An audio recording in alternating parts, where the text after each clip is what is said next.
Good morning, my dear friends, once again. This morning I would love to talk to you about one of the wonders of our modern technology and the effect thereof on our children, our most precious little ones, and how this wonder affects them in many ways. I would like to talk to you this morning about social media. There is a lot said in academic works, everywhere people are talking about the impact of cell phones and social media on our children from different ages. One of the bigger problems that we have with cell phones especially is that we as parents are sometimes so busy that we just want to get the children off our backs. So we give them a cell phone in the hand so that they can play games on the cell phone or watch a video or two. And in this way, we are fostering the use of cell phones, especially when they are looking for attention and love, maybe some comforting. It's much easier to put a cell phone in the hand, and the child develops the idea that the way the parent cares about me is to put a cell phone in my hand. And the cell phone becomes the comforting and caring part of the parent's responsibility for the child. What is social media? Social media is platforms that we can access on our computers and cell phones, like WhatsApp, Facebook, and many others. Even social media platforms that we as parents aren't even aware of, but our children are. Some of them are better than others. Some of them are more dangerous than others. Some of them you have good controls over. Others you don't as a parent. There is many negatives associated with social media, and I want to start with the negatives, and then I'm going to go to some positives of social media, because not all is bad. All technology has a positive and a negative side, and we should not only always see the negative of something. But I'm also going to speak to you as parents and what you can do to mitigate the dangers of social media.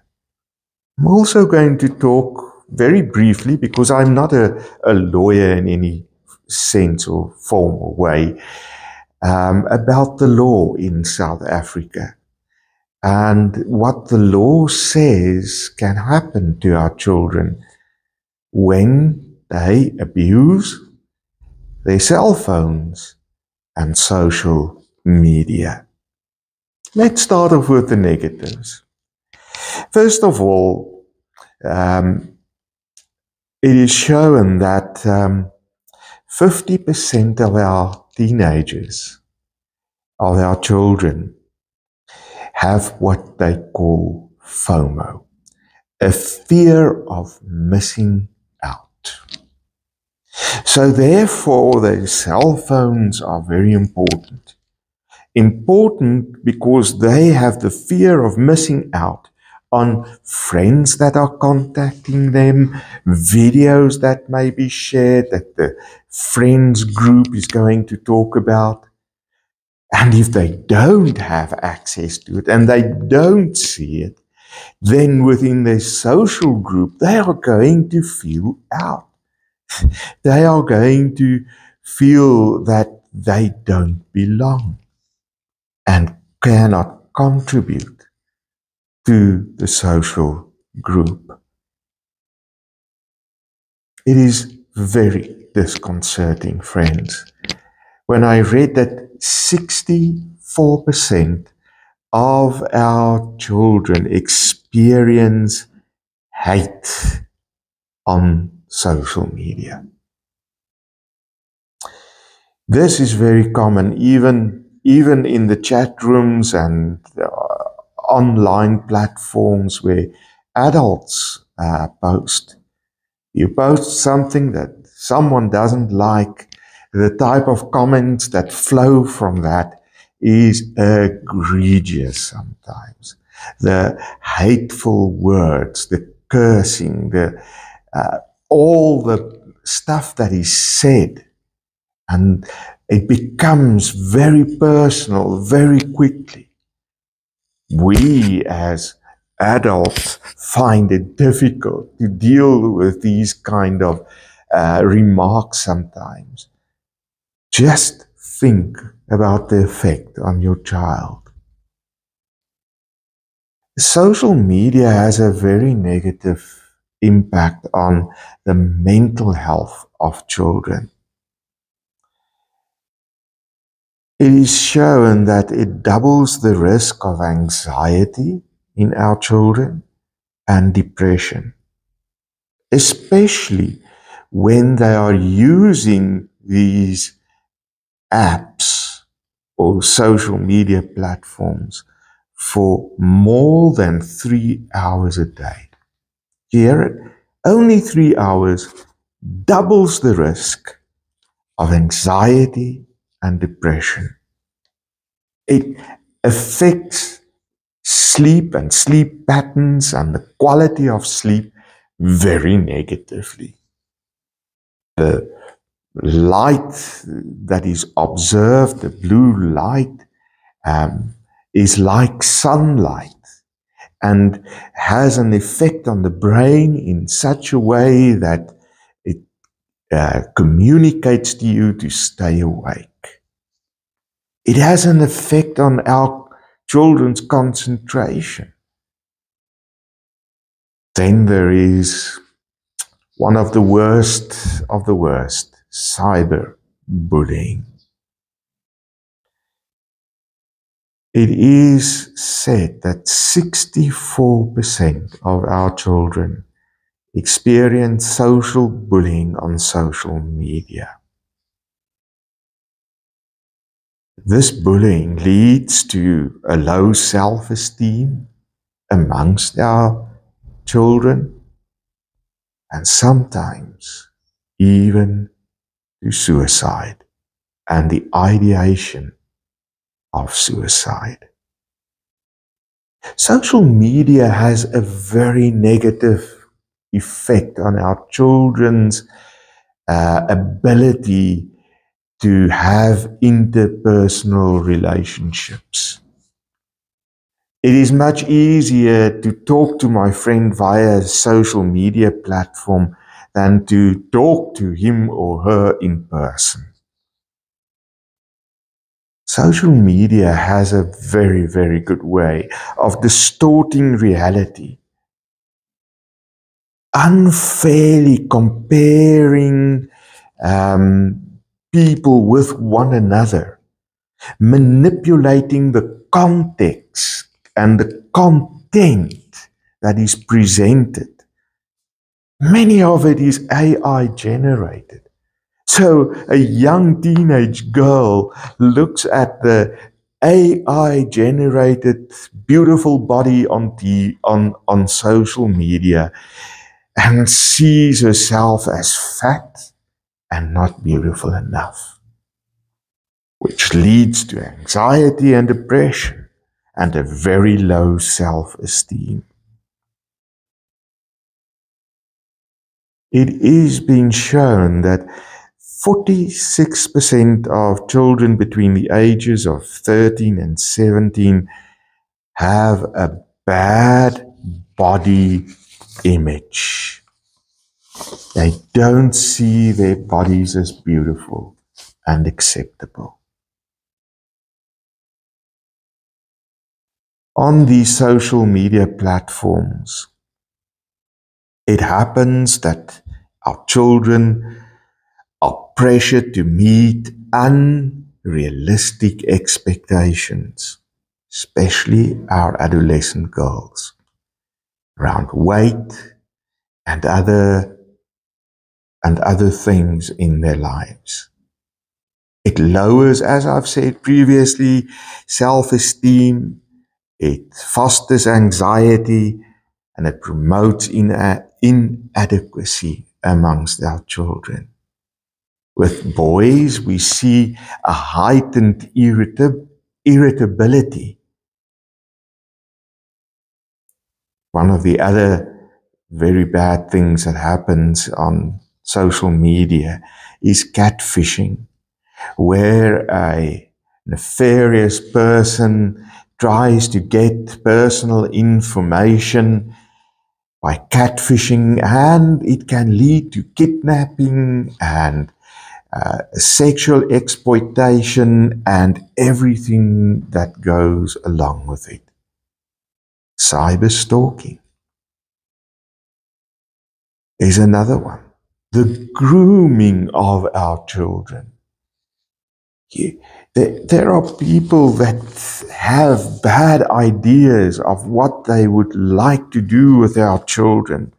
They are predators out there that systematically groom our children to share information, to share pictures that are compromising, and who entices them into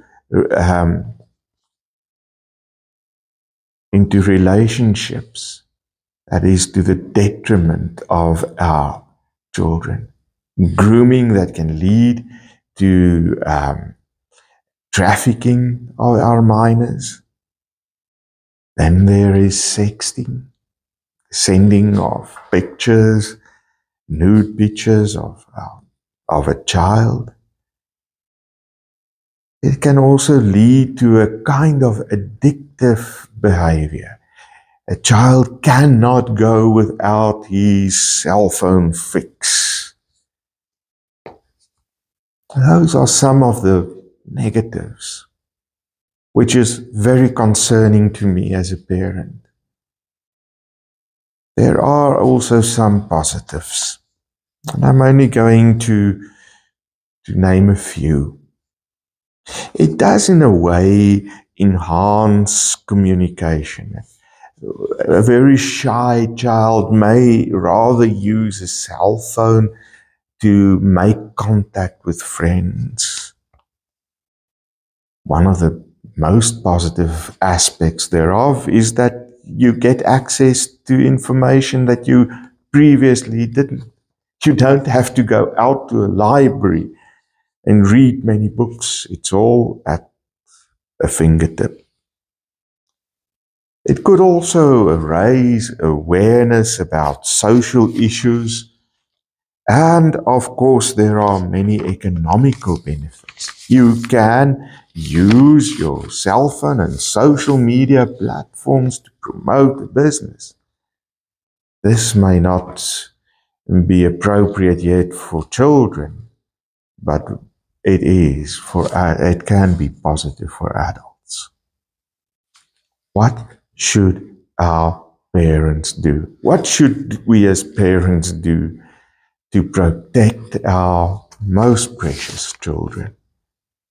Well, first of all, limit screen time to 2 hours per day.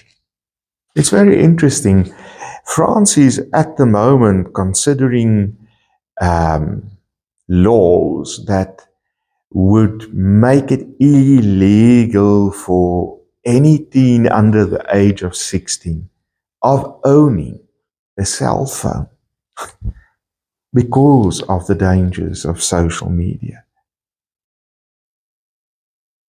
Parents have the ability to access parental controls and privacy settings. There are great apps that help you to control your child's screen time. One of the most concerning things is that only 90% 95% of parents are unaware of the dangers. And therefore, it's okay until it's too late. I think it's very important to have an open, communicative relationship with your children that is non-judgmental, in which love is unconditional, no matter what your child does. I think it's important to help our children to think critically. You should help your child, sit down with them and help them to make a informed decision on what is good and what is bad on the internet, on social media platforms, why it is bad. Help them think about the dangers. We can teach our children not to share any personal information because it could put them in danger. Children under the age of 13 are especially vulnerable on social media platforms. Set clear boundaries. You, the parent, don't let the tail wag the dog. Set screen-free zones within your house. When you eat together in the morning and afternoons or evenings, no cell phones at the table. And you as a parent should set the example. Watch for behavioral changes in your child. Irritability, tiredness, withdrawal, anxiety. What does the law in South Africa say? A minor is considered any person younger than 18 years of age. -7, listen to this, -7 and older can be sued in name of the parent if they do things on social platforms and otherwise that may be illegal. Children between the age of 11 and 18 can be sued in their own name with parental assistance. Children can be civilly and criminally indicted. Minors between the ages of 11 and 14 have criminal capacity. Generally, minors can only create accounts when they are 13 or older, and some of the platforms require consent of parents. So, notwithstanding all the perils and dangers of social media as discussed, there are also legal consequences for the parent as well as the minor. So please be careful. Please be a parent. Take control in a loving and caring way of your child's social media